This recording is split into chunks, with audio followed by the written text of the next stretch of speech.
For decades, there's been one dog that has pretty much reigned supreme. In our homes, out in the fields, in all kinds of service roles all over the globe. Today, we're going to get into the story of one of the world's most popular and truly beloved animal companions, the Labrador Retriever. And when we say popular, we're not kidding. We really mean dominant. Just look at these registration numbers. They tell a really clear story, right? For years and years, Labradors have just towered over other breeds we all love, like German Shepherds and Golden Retrievers. In a lot of countries, there are more than twice as many Labs registered as the next most popular breed. This isn't just some passing trend, it's a full-on dynasty. So that leads us to the big question. How did this happen? What is the secret sauce? What's the formula that makes the Labrador the absolute go-to dog for so many different people, in so many different walks of life? Well, let's find out. Now, their story doesn't begin in a typical suburban backyard, not at all. It starts on the rugged, windswept shores of Newfoundland, Canada, and in the very exclusive kennels of the British aristocracy. Yeah, this is a dog with a surprisingly noble past. This timeline really shows you just how deliberate the creation of this breed was. It all kicks off in the 1830s, when these tough little St. John's water dogs were brought over to Britain from Newfoundland. They immediately caught the eye of some very wealthy patrons, guys like the Duke of Buccleuch and the Earl of Malmesbury. And it was these nobles who, fast forward to the 1880s, worked together to really refine and shape the breed into the dog we recognize today. By 1903, they were official in the UK, and the US followed suit in 1917. And thanks to early writers like Colonel Peter Hawker, we get this amazing glimpse into the original vision. This quote from 1846 perfectly captures what those early breeders were aiming for, a dog that was different from the bigger Newfoundland, sleeker, with that short, smooth coat, and, more often than not, black. This was the blueprint for the perfect retriever. So, from those aristocratic beginnings, a very specific blueprint started to take shape. Let's really break down the key characteristics, both the physical stuff and their temperament, that truly define what it means to be a Labrador Retriever. Okay, first up, the colors. The breed is officially registered in 3 distinct shades. You've got black, yellow, which can be anything from a light cream to a deep fox red, and, of course, chocolate. But here's the really wild part, a little genetic detail for you. Because the coat color is all down to 3 specific genes, you can actually get puppies of all 3 colors in the exact same litter. Now, over time, specialized breeding has kind of sent the breed down 2 distinct paths. On one side, you have the show or English type. This is what you often see in the show ring. They're stockier with a broader head and a heavier build. And on the other side, you have the field or American type. These dogs are bred for their working ability, so they have a lighter frame, longer legs, and usually a much higher energy level. Both are purebred Labradors, just bred for totally different jobs. But, across both of those lines, and in all 3 colors, there are a few unmistakable traits that are just the absolute hallmarks of the breed, features that kennel clubs all over the world recognize as quintessentially Labrador.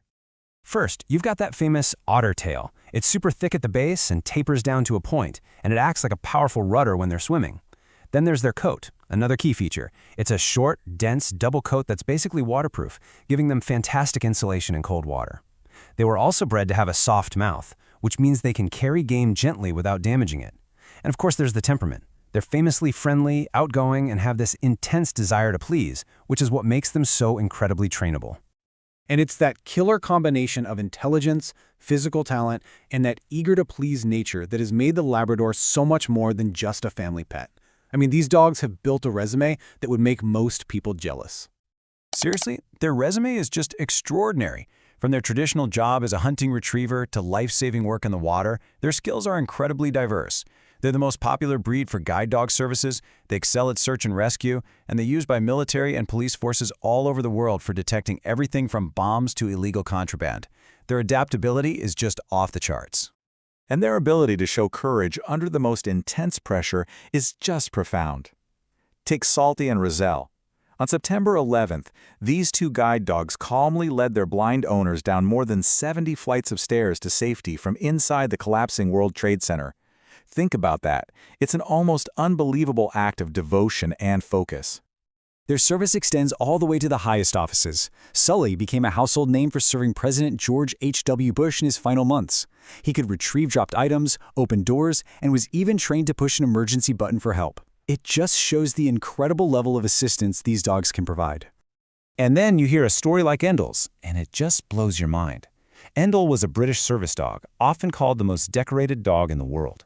His skills were just astounding. He could grab specific items off grocery store shelves, he could operate an ATM card for his owner, and get this, he was trained to put his owner, who used a wheelchair, into the recovery position if he ever fell unconscious. And their role in saving lives on a massive scale just can't be overstated.